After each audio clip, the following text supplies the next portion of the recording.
FM 89.1, Radio Universidad.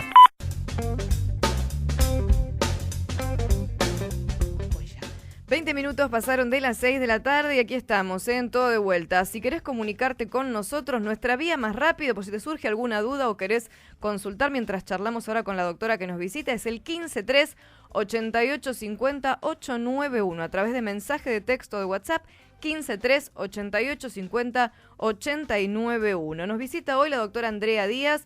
Como te decíamos, es docente aquí de la Universidad Nacional de La Matanza. Estuvo tomando examen hace un ratito nada más. Además es médica ginecóloga, así que obviamente tiene un trato directo, ¿no?, con esta cuestión que estamos abordando durante todo octubre, que es la prevención del cáncer de mama. ¿Qué tal? ¿Cómo te va, Andrea? Mucho gusto tenerte aquí con nosotros. ¿Qué tal? Buenas tardes.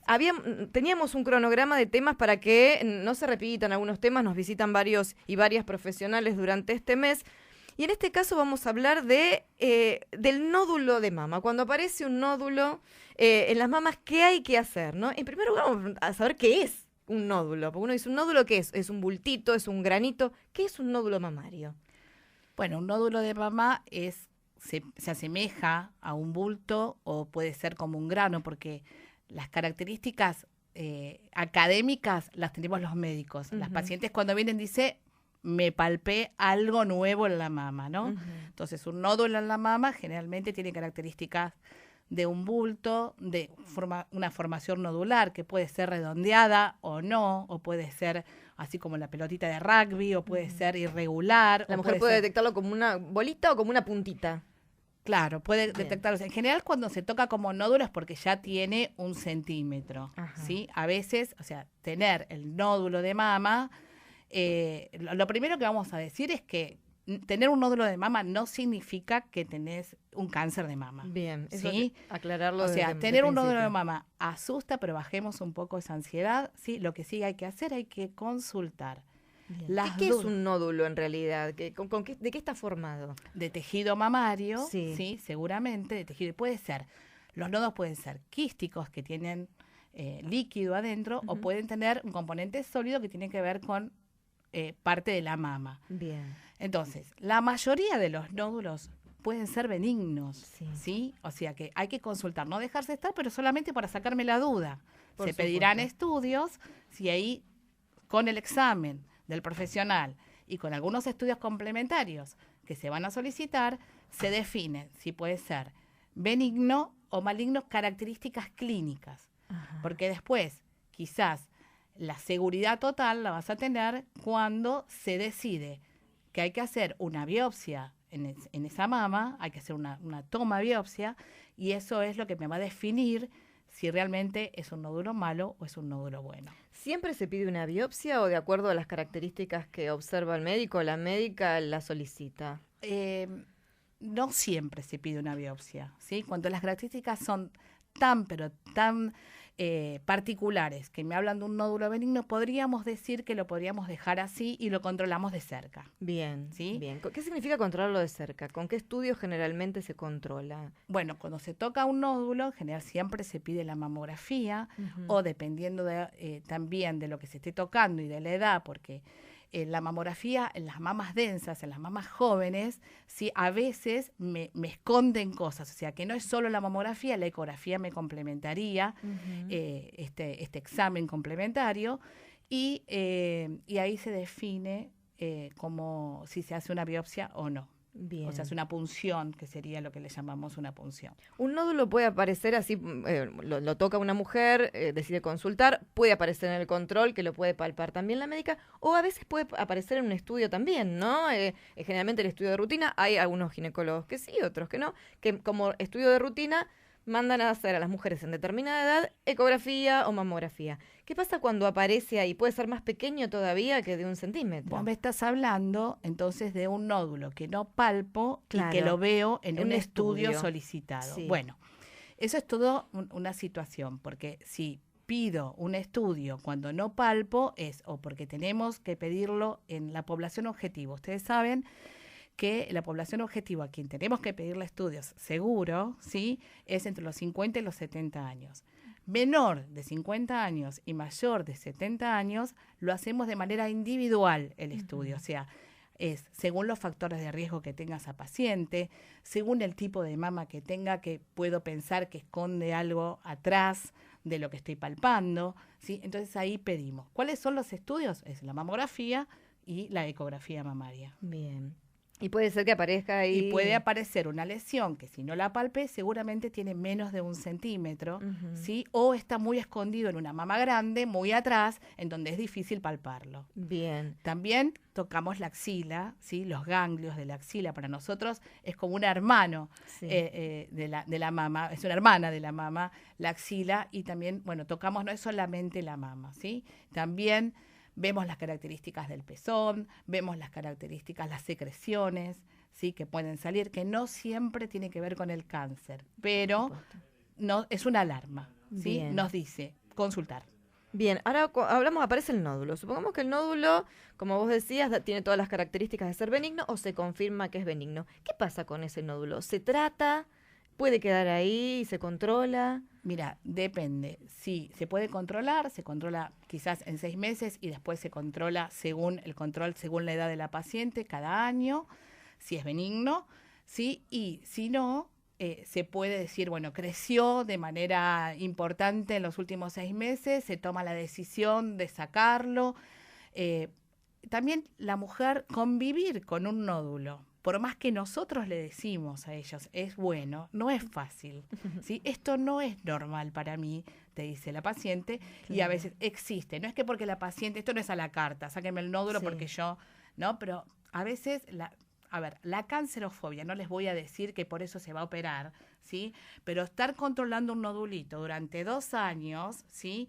A veces, si creció, se saca y se terminó. Bien, muchas veces también sucede, seguramente vos como médica, como ginecóloga, que tratás tantas pacientes por día, sabés que no todas las pacientes van a controlarse. ¿Cómo se trata eso de decir, bueno, a ver, sin asustarla, porque si es algo que tiene todas las características de ser benigno, lograr ese compromiso de saber que ese nódulo va a ser controlado, ¿no? Debe ser así como, es como una especie de acuerdo paciente y médico, paciente y médica, ¿no?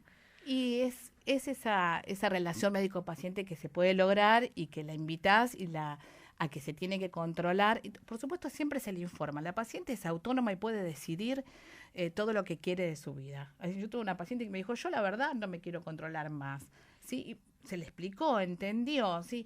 Todos los pacientes son autónomos, pueden decidir qué hacer, pero cuando nosotros decimos esto hay que controlarlo de cerca, te vamos a cuidar de cerca, porque esto sí lo merece, tiene que ver con la relación que lográs con esa paciente, ¿no? Bien, vos hablaste hace un ratito de los factores de riesgo, ¿no? Que cuando se evalúa por qué se pide un estudio es por la edad y más o por algunos factores de riesgo. ¿Cuáles son esos factores de riesgo? Bueno, factores de riesgo de cáncer de mama tenemos los que son modificables, que tienen que ver con el sedentarismo, con la obesidad, con el alcohol, con el cigarrillo, así que los podemos modificar porque eso tenemos que trabajar en toda la población con ese tema, ¿sí? Pero después tenemos los factores de riesgo que tienen que ver con la herencia, ¿sí? A ver, tener un familiar directo con un cáncer de mama no significa que vas a tener seguro un cáncer de mama. Bien, es una de las consultas que generalmente, quizás hay hombres escuchando, que las mujeres ya saben, ¿no? Una de las primeras cosas que te preguntan cuando vas a la ginecóloga es antecedentes familiares, ¿no? Hermanas, mamá, abuelas, si hubo un antecedente de cáncer de útero o cáncer de mama, ¿no? Es algo que preguntan siempre y a veces la gente pregunta, ¿por qué me está preguntando esto? Bueno, por esto mismo, ¿no? Por la carga genética. Por la carga genética. El tema es así. De 100 mujeres, para entender un poquito, de 100 mujeres que tienen cáncer de mama, 75 de ellas no tienen que ver con la herencia. O sea, el cáncer de mama más frecuente es el esporádico, le llamamos, el que no tiene que ver con la herencia. Pero el 25% sí tiene que ver con la herencia familiar. Bien. Solamente un 5% a 10 de esas, o sea, 5 a 10 pacientes de esas 100 que tienen cáncer, no de la población general, solamente tienen mutado un gen. ¿Sí? Y eso ya es genético puro, no herencia solo. Bien, ¿esto ¿sí? qué significa? Que sí, la mamá tenía, ella tuvo, pero no era genético igual. Claro, capaz que no era genético. Sí. Ahora, entonces, ¿a quiénes cuidamos de cerca? Claro. Porque si tenés familiar directo, de primera generación, o sea, tu hijo, ¿sí? Tu hermana, ¿sí? Tu madre, entonces esos son de primera generación. a veces hay familias, ¿sí?, que tienen la repetición y bueno, las vamos a cuidar de cerca. Claro. También vamos a cuidar de cerca a aquellas que tienen ese antecedente familiar y ese cáncer en ese familiar fue menor de 50 años. ¿Sí? Entonces también las cuidamos de cerca y es más, le pedimos estudios a un determinado tiempo porque las estamos cuidando de cerca. Pero eso no significa que la vamos a enloquecer y la vamos a angustiar ni que va a estar pensando todo el tiempo, ahora ya se me viene el cáncer. Claro, no, que no sea un autopronóstico, ¿no? Porque y a veces hay que pensar en el azar, ¿no? En estas cosas que, como dicen en el jardín de infantes, porque te toca, la suerte es loca, dicen, ¿no? Cuando sortean así los chicos y algunos no están conformes con lo que les toca. Bueno, esto es así, lo importante es que si te toca, tengas todos los métodos como para poder tratarte y para sentirte contenida. Imagino yo, vos estás en el cara a cara con la paciente, te encontrás con un estudio y hay una información que dar que sabés que no es grata, ¿no? ¿Qué se le dice a la paciente para que sepa que por dónde empieza, ¿no? ¿Por dónde se empieza para comentarle a una paciente que tiene un diagnóstico de cáncer de mama? Primero convengamos que ella se lo viene pensando. Si hubo tanto estudio y algunas cositas se van adelantando. Siempre se dice la verdad. Uh-huh. Con la verdad, con acompañamiento, ¿sí? Buscando, a ver, no por supuesto, siempre que no esté sola, si hay algún familiar que la puede, es más, se le dice si hay un familiar afuera, no decirle el informe y después que se vaya sola a su casa, o sea, en general tratamos de cuidar esta situación. Y después, aparte, darle la respuesta. Tenés esto, pero tenemos esto para hacer. Sí. ¿Sí? La idea es que cuando uno da un informe con toda la verdad, decirle cómo se viene el tratamiento, explicarle y recitarla. Porque la mujer, como te decía hace un rato, se marea. Sale de la consulta y dice... Empiezan a tener un montón de preguntas que en ese momento no se le ocurrieron. Entonces está buena la vuelta. Uh-huh. Venite mañana, venite pasado, venite la semana que viene y seguimos hablando. Y repreguntamos todo. Y si querés, anotate. ¿Sí? Lo que le pedimos es que no googleen, ¿no? Que no busquen información. Yo pensaba en eso, ¿no? Vos estás hablando de brindar un informe, ¿no? Lo que sucede muchas veces es que quizás se pidió algún estudio o por rutina, por la edad, o por sospecha, o por lo que sea. Y en general la paciente va y retira ese estudio y lee ese estudio antes de tener la consulta médica. ¿Qué es lo que pasa ahí? O sea, eso hay una cuestión que tendría que rever el sistema de salud y que los estudios directamente se entreguen está bien, estudios del paciente, dicen siempre, ¿no? Pero... ¿qué sucede cuando va una mujer y retira el estudio? Ya viene y te entra y dice, ay, mirá lo que leí acá del estudio que vi, ya lo googleé, ya le pregunté a un vecino que tiene un amigo médico. Mira, esto es así. Nosotros, por ejemplo, en el hospital, yo trabajo en el Hospital Vélez Sarsfield desde hace 23 años y la verdad que no dejamos que los pacientes retiren sus resultados solos. Es más, lo llamamos nosotros, recibimos en el servicio el resultado y lo llamamos por teléfono si es que la espera prudencial o la citación que se le había dado, no es que esperamos, pero en esa próxima semana debería presentarse la paciente. Si no, la llamamos, que le queremos dar el informe. La verdad que también como médica me ha pasado, no me lees un informe, no es paciente, no la atiendo, no se atiende conmigo, por ejemplo. Y me dice una vecina, me lees un informe y es con mucho cuidado eso. Sí. Bueno, la mayoría, esto no es algo que sucede habitualmente, en general, por las obras sociales, por las prepagas y demás, uno va a la ventanilla, retira el estudio, lo puede llegar a abrir en la calle, mientras está cruzando la calle, mientras está viajando en el colectivo y puede encontrarse con algo que asusta, algo que diga positivo, algo que genere miedo y que no tenga cómo resolverlo. Y ahí está el error que comete mucha gente de ir a internet, ¿no? A mí me parece que más en el resultado de la biopsia del positivo es raro que no se lo entregue el médico y le da todo el informe. O la aparición de un nódulo, por ejemplo. Lo que más me asusta es, tenemos el nódulo, le pedimos los estudios y después no vuelve, ¿sí? O sea, esa cuestión de tengo miedo y no vuelvo. Una de las cosas más importantes que me gustaría trabajarlo hoy, es el miedo a lo tengo. Tengo miedo, tengo el estudio, tengo casi todo, pero no vuelvo a la consulta. La negación. Sí. Y voy a sacar turno y está bien que hagan consultas con toda la gente que quiera. Acuérdense que más de 2 ya es mucho porque confunde más. O sea, la realidad es que las pacientes a veces por atender a sus hijos, por atender a sus padres, por atender a sus parejas, su trabajo, lo que tiene que ver con la vida de la mujer, hace que ella se postergue. y es más, tiene una patología, ya la tiene casi estudiándose y después no vuelve con su resultado.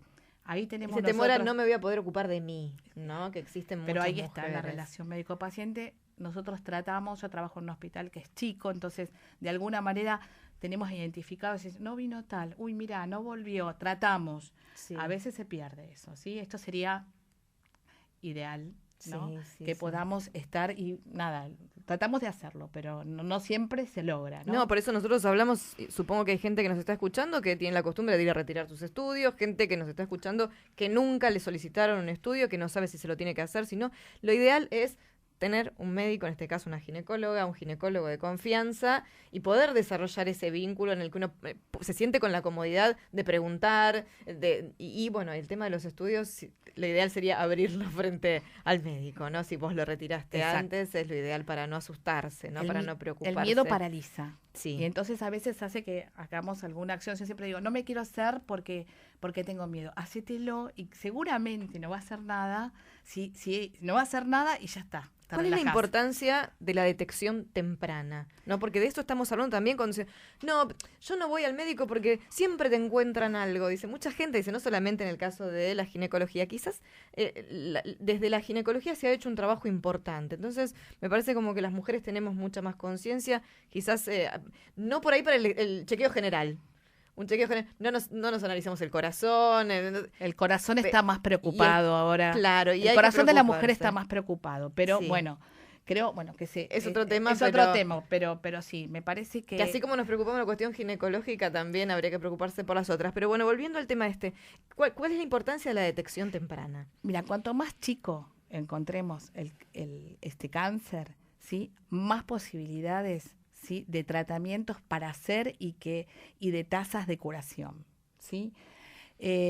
Sabemos que cuanto más chiquito es, más podemos hacer. Así que por eso es importante la detección precoz. La mamografía lo que hace es detectarlo precozmente. Cosas que, como dijimos antes, que no palpás, pero que son menos de 1 centímetro, que son chiquitas y que podés encontrarlas. Entonces es por eso. Y seguramente va a haber, siempre hay tratamiento, siempre hay mucho para hacer. Bien, eso es importante que la gente lo sepa, que hay no tenga ese miedo y que sepa que si tiene el estudio, cuando más tiempo tarde, es peor, ¿no? Que si tiene el estudio, que ya está, que vaya y que enfrente la situación, que como vos decías, siempre hay mucho para hacer y cuanto antes, mejor. Y si tiene el nódulo también. Bien, perfecto. ¿Sí? No pensar que el granito, el respeto a la mamá, no el susto, no el miedo, ¿no? El granito, esa cosa que me toqué diferente, la noto rara, o a veces son pocitos que tiene la mama, o se pone roja, o se pone cualquier cambio. Cambios de temperatura. También. Esas cosas hay que consultarlas. Bien. ¿Sí? Si no tienen acceso a un servicio donde hay un ginecólogo, los médicos generalistas están en los centros de salud súper entrenados en esto también y nos derivan si tocan algunas características que realmente tienen que llamar más la atención y que necesitan el especialista. Así Bien. que eso, bueno, nada. ¿Hay algo más que quieras decir que a mí no se me haya ocurrido preguntarte? Algo que quizás las mujeres que nos están escuchando puedas pensar, vos que tenés contacto directo con todo esto, que quieras agregar. No, simplemente creo que lo más importante es esto, ¿no? De que hay mucho para hacer, que si me toco el nódulo, primero que no repetir, o sea, como hacer un resumen, que si me toco un nódulo seguramente es probable que sea benigno más que maligno, pero lo tengo que estudiar para resolver eso. Que hay muchos tratamientos, que no solo es la cirugía, que hay tratamientos hormonales, hay tratamientos de quimioterapia, hay tratamientos con anticuerpos, hay muchos tratamientos para hacer y que aparte la otra cosa es que en general lo que estamos tratando de llegar a la gente es decir, te vamos a acompañar, nosotros te vamos a ayudar, vos no estás sola si te pasa esto. Si se siente, hay una gran soledad con el diagnóstico. ¿Sí? Hay muchas mujeres. El otro día vi una señora que me dijo, no le quiero contar a nadie de mi familia. Y es una decisión personal. Y es una decisión personal, pero bueno. ¿Cómo lo llevas sola? Claro, entonces, que no estás sola, está acompañada. Exacto. Y el sistema de salud tiene que cumplir eso, acompañar en esto y también respetar las decisiones de la paciente, pero que eso no implique que quizás hay una depresión encubierta o que hay otra cosa. El acompañamiento integral de esa mujer con este diagnóstico. Muchísimas gracias, doctora. Ha sido un placer. Esperemos que haya quedado claro para todas y todos los que nos están escuchando. Ella es la doctora Andrea Díaz, docente de la Universidad Nacional de La Matanza, ginecóloga, y con ella estuvimos repasando cuestiones que tienen que ver con el nódulo mamario, pero nos extendimos un poquito más hacia otros temas porque en octubre estamos tratando el tema del cáncer de mama. Muchísimas gracias, un placer. Gracias. La radio es otra forma de escuchar el mundo. Desde la Universidad Nacional de La Matanza, Radio Universidad FM 89.1. Siempre cerca.